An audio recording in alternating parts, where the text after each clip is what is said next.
Hi everyone! Good evening! Guys, alam nyo ba na first day pa lang ng My Love Will Make You Disappear, naka 12 million na. So grabe, grabe ang lakas. Inaabangan kasi ito talaga ng mga tao. Lahat talaga ang daming nagpa-black screening. No, sobrang dami talaga. Kaya hindi nakapagtataka guys na ito yung movie na pinakamalaki at pinakamalakas sa taong 2025.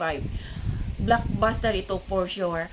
At nakakatuwang panoorin si Angelica at saka si Bella. Alam naman natin na sila talaga yung mag-best friend.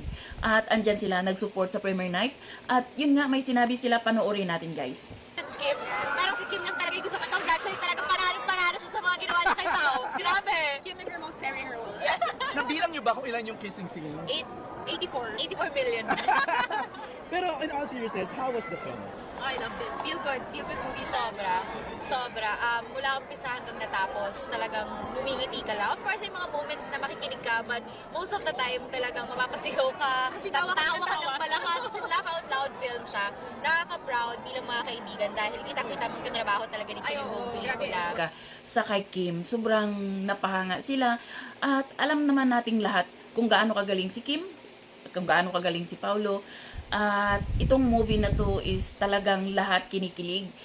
Daming nag-aabang. So ngayon, manood na tayo. Ako, di ko pa alam kung kailan ako manood. Gusto ko nang manood, guys. So yun lang. Thank you for watching. Until then, bye. God bless everyone.